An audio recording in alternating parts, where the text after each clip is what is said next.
Hello students, तो ये है डिसोल्यूशन ऑफ पार्टनरशिप फर्म का चैप्टर 2 और इसके इलस्ट्रेशन नंबर 11 की बात इस वीडियो में हम लोग करने वाले हैं। इसके पिछले वाले वीडियो में हम लोगों ने देखा कि सारे पार्टनर्स तो दिवालिया हो जाते हैं, लेकिन एक बचा रह जाता है, वो दिवालिया नहीं होता है। और उसमें हम लोगों ने ये भी देखा कि जब एक ही पार्टनर बच जाए जो दिवालिया नहीं है, तो उस समय खाते किस तरीके से बनाए जाते हैं या खाते किस तरीके से बंद किए जाते हैं। लेकिन इस वीडियो में हम लोग क्या देखने वाले हैं कि जब सारे पार्टनर्स को कोर्ट दिवालिया घोषित कर दे, कोई भी पार्टनर सॉल्वेंट नहीं बचे, तो ऐसी स्थिति में बुक्स ऑफ अकाउंट किस तरीके से बनाए जाएंगे। और इसमें दो मेथड्स यूज किए जाते हैं जब सारे पार्टनर्स ही दिवालिया हो जाते हैं, लेकिन मैं इसमें एक मेथड अभी यूज करने वाला हूं। इसका अगला जो वीडियो रहेगा, जो कि इस चैप्टर का लास्ट वीडियो रहेगा, उसमें मैं आपको पूरे अच्छे से एक्सप्लेन करके बताऊंगा कि जब दोनों मेथड यूज किए जाते हैं तो कहाँ कहाँ उसमें चेंजेस होते हैं। लेकिन फिलहाल हम इस वीडियो पर बात करते हैं। अगर आप हम मुझसे सोशल मीडिया पर जुड़ना चाहते हैं तो लिंक जो है वो डिस्क्रिप्शन में दिया हुआ है। तो जैसा कि हम हर एक क्वेश्चन में करते हैं, फटाफट से क्वेश्चन को देख लेते हैं। तो ये रहा हमारा क्वेश्चन और बैलेंस शीट जो है एक गिवन डेट को यहाँ पे दी हुई है अजय एंड विजय की। अजय की कैपिटल पॉजिटिव कितने की थी? 600 रुपए की। क्रेडिटर्स जो थे वो 3900 रुपए के थे। एसेट साइड में अगर आए, machinery 1475, furniture 400, debtors 500, stock 625, bank का बैलेंस 300 और विजय की नेगेटिव कैपिटल की बैलेंस थी 1200। अब हम लोग एडजस्टमेंट पर आ जाते हैं। एडजस्टमेंट क्या कहता है कि स्टॉक से 350 रुपया, फर्नीचर से 200 और डेटर से 500 और मशीनरी से 700। आगे लिखता है कि the cost of collecting and distributing the estate amounting to 150। इस लाइन से आपको कंफ्यूज नहीं होना है। ये लाइन सिर्फ इतना कह रहा है कि रियलाइजेशन के एक्सपेंसेस कितने हुए। आगे कहता है कि अजय की प्राइवेट प्रॉपर्टी से कुछ भी वसूल नहीं किए जा सके फर्म के द्वारा। यानी जब उसको कोर्ट ने दिवालिया घोषित कर दिया तो उसकी संपत्ति सारी कोर्ट अपने अंडर लेकर के बेच देता है, लेकिन बेचने के बाद दूसरे जो लोग पैसा दिए थे अजय को, उनको देने में ही वो पैसा सारा खत्म हो गया, फर्म तक कुछ आया नहीं। लेकिन विजय के साथ ऐसा नहीं है। विजय भी दिवालिया हुआ था और उसने और जगह से जो लोन ले रखा था या कुछ उधारी थी, वो पे करने के बाद अभी भी 50 रुपया बच गए, तो कोर्ट ने वो पैसा फर्म के हवाले कर दिया। यानी कि जो प्राइवेट एसेट्स थे विजय के, उससे 50 रुपए प्राप्त हुए। तो यहाँ पर कुछ हम लोगों को नेसेसरी अकाउंट्स बनाने हैं। ये मेथड बहुत ही सिंपल है, घबराने की बिल्कुल भी जरूरत नहीं है कि सारे पार्टनर दिवालिया हो गए हैं तो क्या करना है। बहुत आसानी से ये खाते बन जाएंगे, आपको घबराने की जरूरत नहीं है।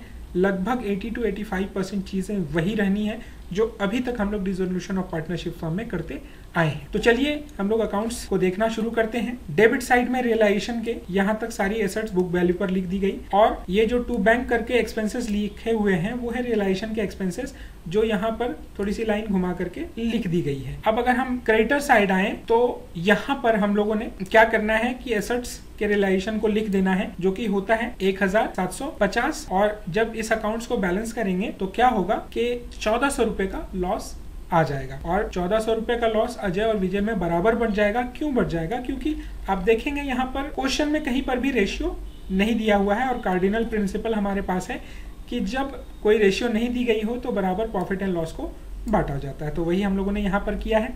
तो ये हो गई रियलाइजेशन की बात। एक चीज आपने यहाँ पर नोटिस की होगी कि मैंने क्रेडिटर्स को यहाँ पर लिखा नहीं है, जो कि आपका 3900 है। आप देखेंगे यहाँ पर इसको हमने नहीं लिखा है। क्यों नहीं लिखा है? उसका रीजन है। वो रीजन ये है कि पार्टनर सारे दिवालिया हो गए। पहले क्या होता था कि अगर पैसे घट गए तो जो पार्टनर दिवालिया नहीं हुआ है वो पैसे ले आता, लेकिन यहाँ कोई भी पैसे लाने की स्थिति में नहीं है, क्योंकि सब दिवालिया हो गए हैं। सारी संपत्तियां उनकी कोर्ट के द्वारा जब्त कर ली गई हैं, उनके पास कुछ बचा हुआ ही नहीं है।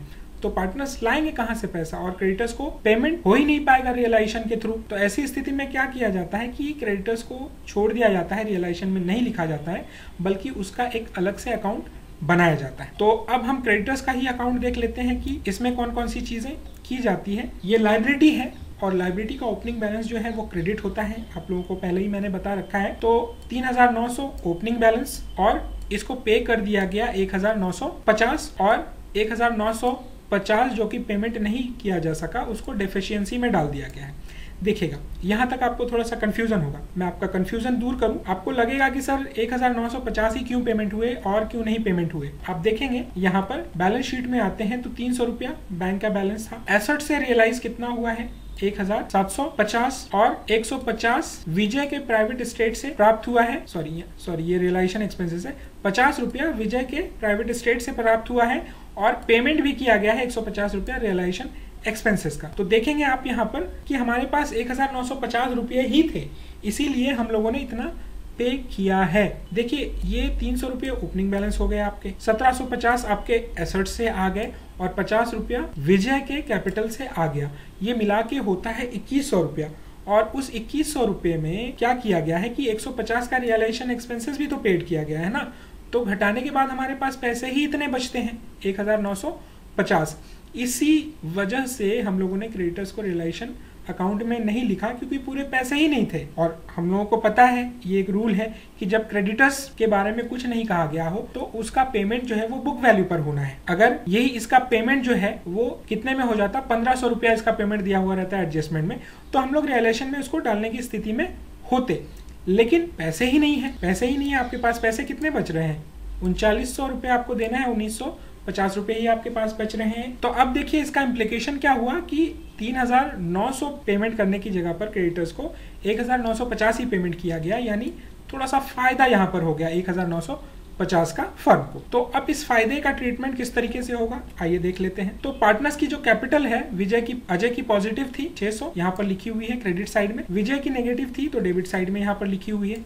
रियलाइजेशन के लॉसेज जो थे वो दोनों के 700 थे। तो अब आप पाएंगे क्या कि अजय के कैपिटल को अगर देखें तो 700 डेबिट का बैलेंस है और यहाँ पे क्रेडिट में एक 600 का अमाउंट है, यानी 700 रुपया डेफिशिएंसी। ये जो यहाँ पर जो फायदा हुआ है 1950 का, उसमें से 100 रुपया ये लॉस को, इस घाटे को, इस कमी को पूरा करने में, डेफिशिएंसी को पूरा करने में चला गया। अब विजय के कैपिटल में अगर आते हैं तो इसके डेबिट साइड का टोटल 1900 है और इससे मिले हैं कितने, सिर्फ 50 रुपए, यानी 1850 रुपये उससे अभी भी लिए जाने थे। लेकिन चूंकि वो दिवालिया हो गया है, देने की स्थिति में नहीं है, तो क्या हो गया यहाँ पर कि 1850 इस 1900 में से विजय के कैपिटल की कमी को पूरा करने के लिए दे दिया गया। तो इस तरीके से ये जो फायदा यहाँ पर हुआ वो यहाँ पर आकर के एडजस्ट हो गया पार्टनर्स के कैपिटल में। डेफिशिएंसी का अकाउंट्स फिर यहाँ मैं एक्सप्लेन कर देता हूँ, आपको और क्लियर हो जाएगा। डेफिशिएंसी के अकाउंट में क्रेडिटर्स के अकाउंट से कितने आए बैलेंस, 1950, और वो चले कहाँ गए, अजय की कमी को पूरा करने में 100 रुपए और विजय की कमी को पूरा करने में 100 रुपए। आई होप ये डेफिशिएंसी वाला कंसेप्ट क्लियर होगा, आपको कोई डाउट नहीं होगी। अगर कोई दिक्कत होगी तो हम लोग क्लास में बात करेंगे। अब हम लोग फाइनल स्टेज पर आ जाते हैं, बैंक पर। तो देखिए बैलेंस बीडी जो था, ओपनिंग बैलेंस 300 रुपया, रियलाइजेशन जो एसेट से हुआ है वो था 1750 और 50 रुपया जो विजय के स्टेट से मिले थे वो 2100 रुपये। ये गए कहाँ, क्रेडिटर्स को पेड कर दिए गए 1950 और रियलाइजेशन के एक्सपेंसेस दिए गए 150, और इस तरीके से बैंक का बैलेंस दोनों साइड इक्वल आ जाता है। मीन्स ये माना जा सकता है कि हमारा आंसर सही है। तो अगर आपने वीडियो को पूरे अंत तक देखा है तो थैंक यू वेरी मच, और अगले वीडियो को देखना ना भूलें, जहाँ पर मैं बात करूंगा कि 2 मेथड से एक ही क्वेश्चन को कैसे सॉल्व किया जाए। सिचुएशन क्या होगी, उसमें सेम सिचुएशन होगी कि सारे पार्टनर्स दिवालिया हो चुके हैं। See you in the next video. Thank you.